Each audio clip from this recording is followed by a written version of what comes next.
Amanda James had always been a quiet observer of life.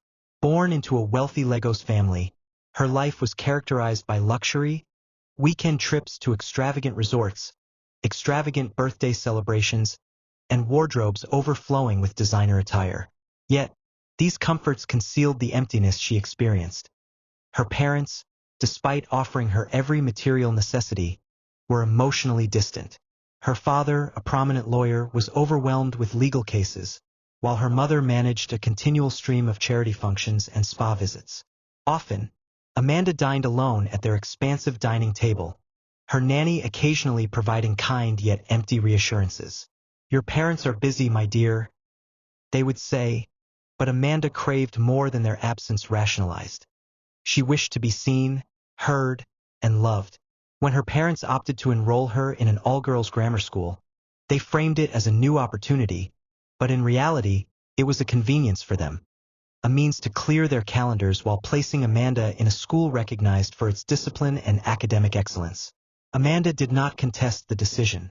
She had come to realize early on that her viewpoints seldom held significance. Entering the all-girls grammar school was intimidating. The establishment was steeped in tradition, with its formidable gates, neatly manicured lawns, and students in uniform scurrying about. Dressed in her freshly ironed blue uniform, Amanda felt like a fraud. The dormitory was less inviting. Her roommates hardly looked at her as they carried on their lively conversations about boys, makeup, and school rumors. Amanda's initial weeks were filled with silence. She went to classes, ate her meals alone, and roamed the campus during her leisure moments. She felt lonely, yet the solitude was something she recognized. One afternoon, she found comfort in her sketchbook. Sitting on a bench by the basketball court, she was absorbed in the line she was creating when a voice broke into her thoughts. "That's really good," someone said. Amanda glanced up to see a girl close to her age, her dark skin radiant in the sunlight, her long black hair tied back in a ponytail, and her brown eyes sparkling with warmth. "Thanks," Amanda replied softly, closing her sketchbook. "I'm Esther," the girl said, taking a seat next to her. "You're Amanda, right? The new girl." Amanda nodded, unsure of what to respond, and managed to smile. "You've been pretty quiet. I thought I'd come say hi." Though it was a simple gesture, it shattered Amanda's sense of isolation. From that point on, Esther became Amanda's anchor in a world that felt foreign. Esther wasn't merely kind. She was captivating. She possessed a natural confidence that attracted people, yet she seemed disinterested in the cliques that dominated the school. Instead, she dedicated more time to Amanda, accompanying her to class, sharing snacks during breaks, and drawing her into discussions that ranged from the trivial to the serious. For the first time in years, Amanda felt truly seen. She discovered herself confiding in Esther in ways she hadn't done with anyone else. She shared about her parents, her passion for art, and her challenges with feeling accepted. Esther listened without judgment, her gaze unwavering and supportive. One evening, as they were sitting beneath a tree close to the dormitory, Esther inquired, "Why do you draw so much?" Amanda paused briefly. "It's the only way I can express myself. I don't know how to articulate things out loud sometimes." Esther reflected thoughtfully. "Your drawings speak volumes. They're beautiful." Amanda's cheeks turned red, but she maintained eye contact. She felt secure with Esther, as if her vulnerabilities were not weaknesses, but truths to be shared. Their connection grew stronger with each day that passed. They studied together, shared secrets, and laughed late into the night. For Amanda, Esther was no longer just a friend. She was lifeline. One afternoon during one of their study sessions in the library, Amanda noticed Esther gazing at her. "What is it?" Amanda inquired, her heart racing. "You have the most beautiful smile," she said softly. Amanda glanced down, hesitant about how to react. Before she could respond, Esther moved closer and kissed her.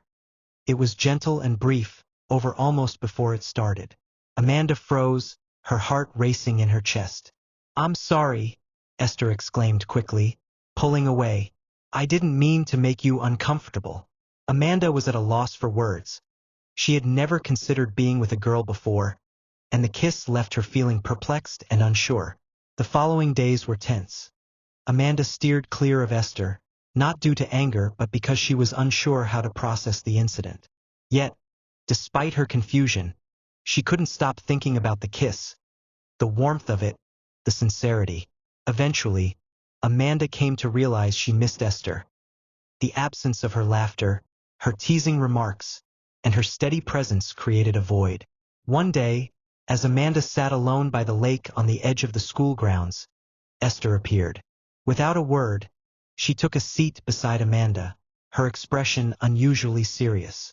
"I can't hide how I feel anymore," Esther finally said, her voice shaky. Amanda turned to her, unsure of what to say. Before she could reply, Esther leaned in and kissed her again. This time, Amanda didn't pull back. The spark she felt was undeniable, a connection that was fresh and thrilling. Their relationship deepened in secret. They spent hours discussing their aspirations, their anxieties, and their futures. Amanda uncovered a joy she had never experienced before, a feeling of belonging that filled the void she had endured for so long. However, the anxiety of being found out hung over them all. Girls' grammar school, despite its contemporary facade, was rooted in traditional values. The concern over what their classmates, or worse, the school administration would think kept them in a state of unease. Despite the dangers, Amanda and Esther couldn't bear to be apart. Their romance turned into a source of empowerment for Amanda, helping her uncover a self-assurance she never knew existed. One evening, as they lay on the grass beneath the stars, Amanda whispered, "What if we get caught?" Esther took hold of her hand, gently squeezing it, saying, "We'll face it together. Whatever happens, I won't let go of you." Yet, the outside world wasn't so compassionate. One day, a fellow student saw them holding hands in a hidden part of the campus, and within hours, the rumor spread rapidly. The school called Amanda and Esther to the principal's office, where they encountered the firm stare of the headmistress. Amanda's heart raced as the headmistress stated, "This behavior is unacceptable," her tone frosty. Amanda anticipated that Esther would apologize or attempt to rationalize their actions, but Esther astonished her with, "We're not ashamed." Esther spoke with conviction, "We care about each other, and that's not wrong." Amanda gazed at Esther, her eyes filled with a mix of admiration and trepidation. Esther's bravery remained steadfast, even when confronted with authority. The punishment they received was severe. They were separated and prohibited from communicating or seeing each other for the rest of the term. Amanda spent her days in despair, yearning for Esther's company. Nevertheless, in spite of the hurdles, their love prevailed. They devised ways to connect in secret, exchanging notes and meeting in clandestine spots when they were sure no one was watching. As the term concluded, Amanda pondered everything that had transpired. Despite the hardships, she felt more resilient and courageous. Esther had demonstrated to her the essence of loving and being loved, of standing tall even when the world appeared to be against you. Their future remained unclear, but Amanda was certain of one thing. She would not trade her moments with Esther for anything. The holidays came faster than Amanda expected, and she dreaded going home while most students eagerly packed their belongings. Amanda's suitcase felt like a burden pulling her into the unknown. Esther's departure had been difficult, and now that she was absent at school or home, Amanda sensed the familiar loneliness returning. Her parents were waiting when she got home. Her father gave a quick nod, while her mother welcomed her with an air kiss before returning to her phone call. Amanda trudged to her room, pondering how she would endure weeks in the stifling silence of her house. A week into the break, the inevitable occurred. Her mother discovered the stash of hidden letters Amanda had exchanged with Esther, concealed in her sketchbook. Amanda had been careless, using the solitude of the house to reread them and feel closer to Esther. "What is this?" Her mother's voice was sharp as she burst into Amanda's room, holding the letters like proof of a crime. Amanda froze, her heart racing. It's nothing," she stammered, although she realized it was too late. Her mother's face twisted in anger and confusion. "This is not nothing. Are you trying to tell me you're involved with a girl? Is this what you've been hiding?" Before Amanda could respond, her mother stormed out, calling for her father. Within minutes, both parents stood in Amanda's room, their eyes filled with disbelief. "What is going on here, Amanda?" her father demanded, his voice firm. Tears welled in Amanda's eyes. She felt no escape. I'm in love with her," she whispered, referring to Esther. The room fell silent for a moment before her father reacted, saying, "This is unacceptable. Do you understand what this means? How this reflects on our family?" Amanda's mother clutched her chest as though Amanda's words had physically struck her. "This is a phase," she said, pacing the room. "You're confused. This isn't who you are." Amanda found her voice, though it trembled. "It's not a phase. I love her. She makes me happy." Her father shook his head. "This is disgraceful. You're throwing away your future, Amanda. Your reputation, our name, it'll be ruined." Amanda didn't argue. She knew it wouldn't matter. Her parents had always prioritized appearances over her well-being. Across town, Esther faced her own struggle. Unlike Amanda's affluent family, Esther's parents were middle-class and deeply religious. Her mother was a teacher, and her father was a mechanic who had nurtured Esther in a loving home filled with strict moral codes. Esther understood the dangers of being discovered but refused to live in fear. She resolved to tell her parents herself, hoping they might comprehend. One evening, as they sat in the living room, Esther took a deep breath. "Mom, Dad, there's something I need to tell you." Her parents exchanged glances before her mother spoke.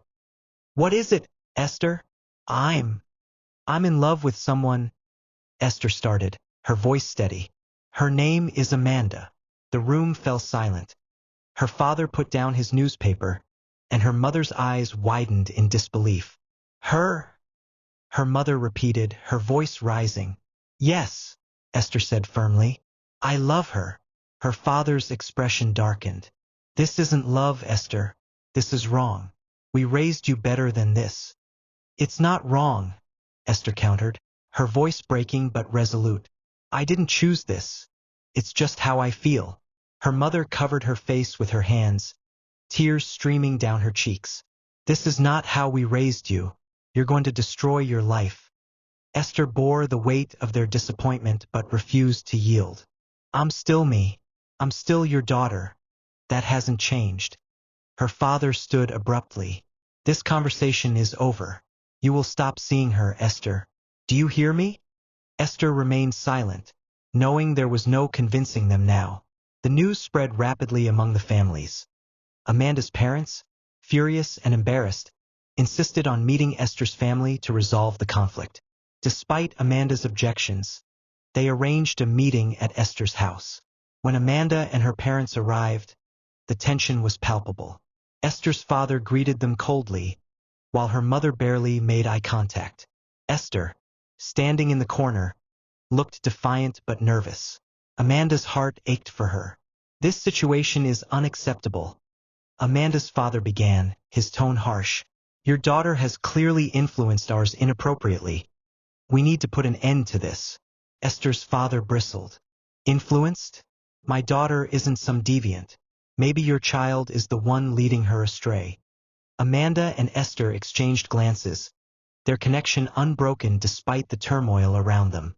The conversation descended into a heated argument, with both sets of parents blaming each other. Finally, Esther interrupted. "Enough!" she asserted with a strong voice. "You don't get to decide how we feel. We're not hurting anyone. We just want to be happy." Her words lingered in the air, silencing the room. Amanda's mother shook her head. "This isn't about happiness. It's about what's right." "Who decides what's right?" Amanda asked, finding her voice. "You? Society? I've spent my whole life trying to make you happy, and it's never been enough. This is the first time I felt like I belong. Why can't you see that?" Her parents had no answer. The meeting ended without resolution, both families retreating to their corners, uncertain of what to do. But Amanda and Esther knew they couldn't give up.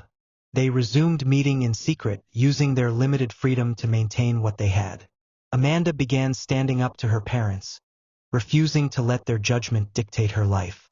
Esther too found strength in her love for Amanda, denying the need to hide who she was. One evening, as they sat in a quiet park, Amanda said, "What if we left and started over somewhere else?" Esther smiled sadly. "Maybe one day, but for now, we fight for the right to love who we want." Their journey was far from over, but together they faced the challenges ahead with courage. Their love, though tested, had only grown stronger.